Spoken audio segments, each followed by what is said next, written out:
Hello, it's Gary reaching out from Elevate Practice Intelligence, and welcome to part 2 of a 5-part series on how to grow my healthcare practice. The old apocryphal curse about living in interesting times seems more pertinent now than ever. Businesses have confronted seismic developments over the last 3 years, including inflation, cost of borrowing, geopolitical tensions, supply chain stressors, and of course COVID-19 and the associated lockdowns that came throughout the pandemic. The world is different, and so is your practice. And understanding the transformational processes required to transition from survive mode to thrive mode is critical for the financial viability of your practice over the next 12 months. In part 1, we explored how value was created at the end game through the lens of a buyer. Today we'll shift to the beginning and delve into grow my practice, put your competitive advantage up first. There are a myriad of ways that we could tackle the topic of competitive advantage. My belief is that the single greatest advantage a practice can have is leadership. When I think about leadership, I think about 2 main buckets. One, the way to play or ability to change, and number 2 is the right to win. We will break down these 2 buckets, but first let's explore what the virtuous business cycle looks like and how competitive advantage and profit tie into the overall goal of a business, which is to enhance the customer experience at every turn. So let's dig into the virtuous business cycle, essentially hub and spoke. The hub, as most of you are well aware of, is the customer experience. How do you continually create an amazing end value for the customers that you serve?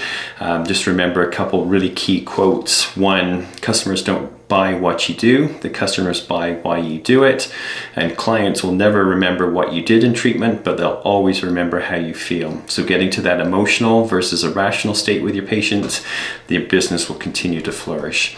When you consider the fuel for the cycle has to come from profit.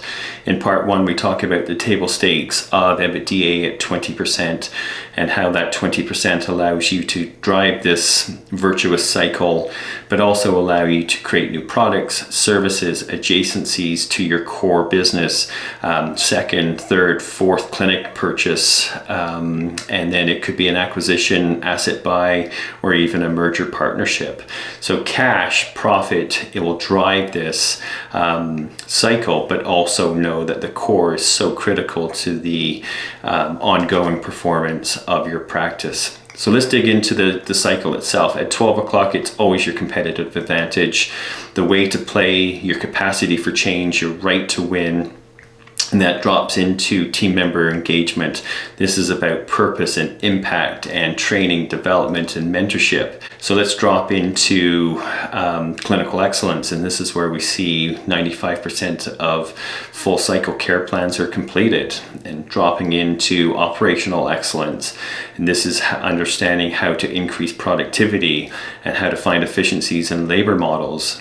And then we drop into the B2C, so the business to consumer, and how the impact of Loblaws and Shoppers buying LifeMark Health and how TELUS Health and the acquisition of LifeWorks is changing how B2C is really defined within a healthcare practice like physio. There is a shift to healthcare consumerism, there is a shift to retail healthcare, and how has your clinic shifted in this transformation process to be a strong player in the new world of retail healthcare.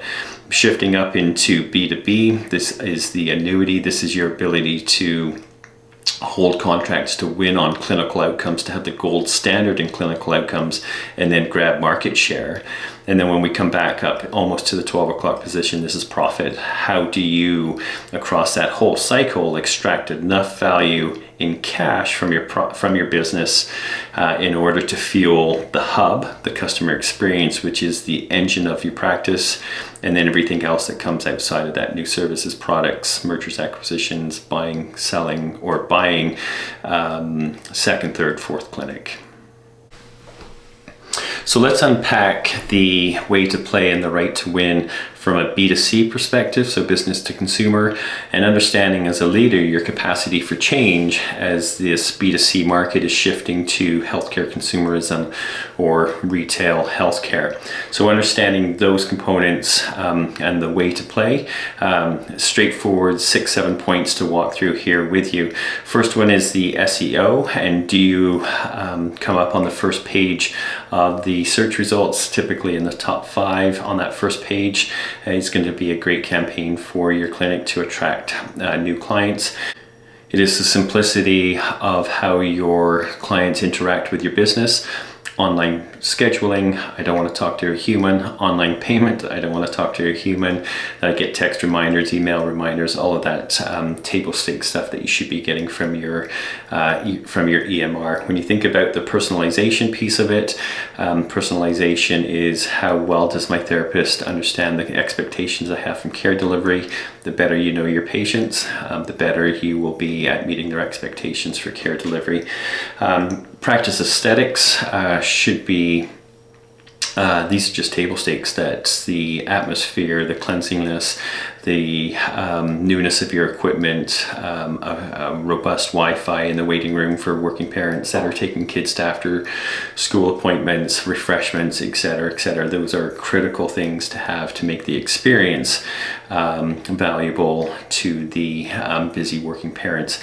Access to care, straight up hours of operations, and how easy is it to grab a treatment with my therapist within 24-48 hours.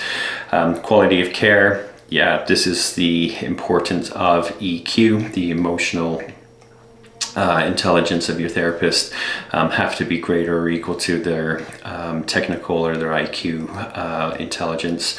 So it is critical to have a tool belt, and in that tool belt needs to be the high IQ, awareness of self, the empathy, all of these soft skills but are really hard skills for therapists to grab onto. And the last one is the reputation of the physio or the clinic.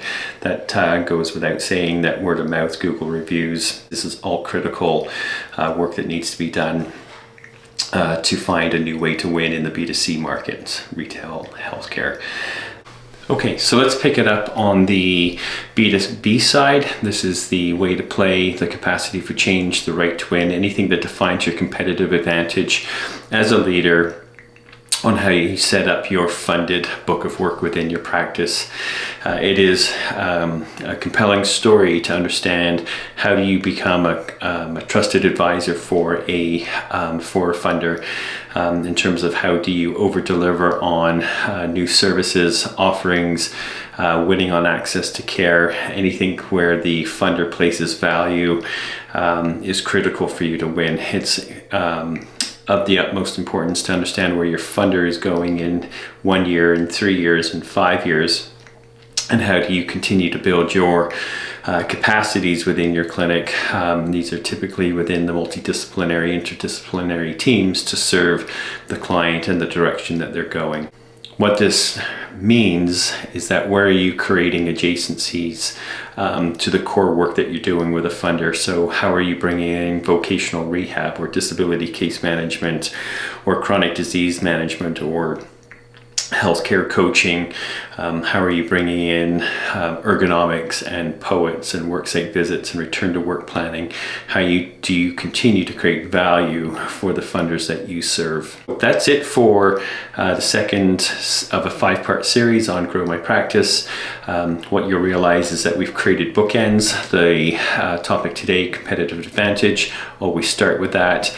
And then the bookend at the end is understanding the value and where value is placed by a buyer when it comes to plan for your exit or your sell of your practice. We've got 3 more series coming up. The third one is going to be about financial capital, the 4th one about organizational capital, and the last one is on human capital. So thank you for joining, and I look forward to part 3.